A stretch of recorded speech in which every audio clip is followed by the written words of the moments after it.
He lost the dressing room, and the club covered it up. Good day, legends. Welcome back to Unpopular Aussie Opinions, the channel where we say what everyone else is too scared to say out loud. If you are new here, smash that subscribe button right now because today we are ripping the band-aid off the biggest cover-up in Brisbane Broncos history. The real reason Kevin Walters got the bullet is 10 times uglier than the club will ever admit, and by the end of this video you are going to be absolutely fuming.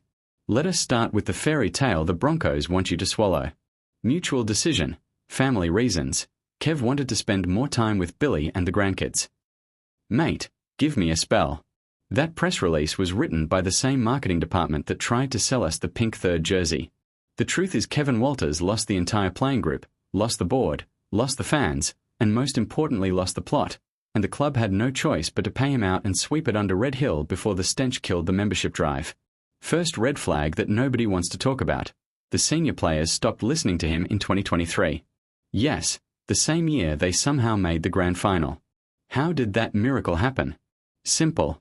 Adam Reynolds, Pat Carrigan, and Payne Haas basically took the clipboard off him in the sheds and ran the team themselves.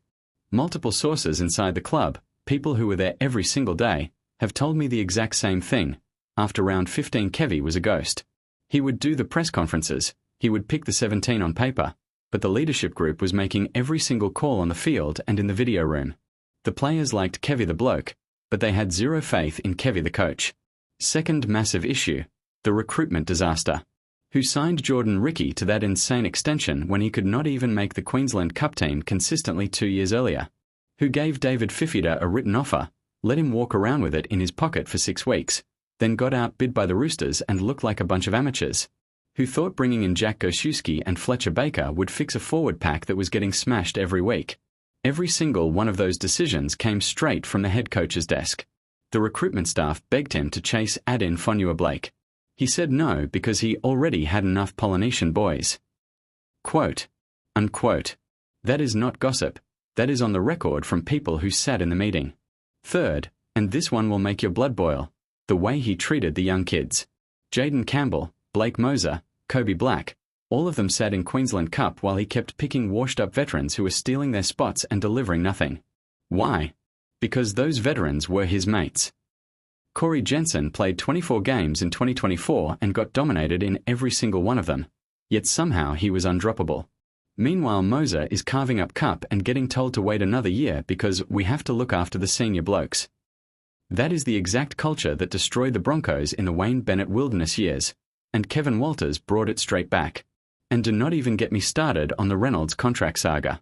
The captain, the best player, the only bloke keeping that team afloat, was allowed to talk to other clubs because Kevvie refused to give him a 2-year extension. The board eventually overruled him and got the deal done, but the damage was already done. Reynolds spent half the season wondering if he even had a future in Brisbane. What sort of head coach lets that happen to the one player holding the entire joint together? By the time we got to that horror show against the Warriors in round 27, the players had completely checked out. They were openly laughing on the field. Laughing. You think that happens under a coach who still has the room? Not a chance. So when the board sat down after the season and looked at 12 wins from the last 50 games, a playing group that no longer respected the coach, a recruitment strategy that set the club back half a decade, and a membership base that was walking away in droves, they had one option and one option only: pay Kevin Walters whatever it took to disappear quietly. And the worst part? The club still tried to spin it as some sort of dignified exit. Broncos legend, 6 premierships. Thank you for your service. Mate, legends do not get punted for incompetence. Legends retire on their own terms. Kevin Walters got marched out the back door because he turned one of the proudest clubs in the game into a laughingstock. There is your unpopular Aussie opinion. Kevin Walters was not sacked because of a couple of bad results. He was sacked because he forgot how to coach, forgot how to lead, and forgot that the Brisbane Broncos are bigger than any one man, even a 6-time premiership hero. Drop your thoughts in the comments. Do you think I am being too harsh, or have I just said what every Broncos tragic already knows in their heart? Like if you agree, smash subscribe if you are new here, and turn on the bell because next week we are going in on the one current Broncos player who should have been shown the door years ago.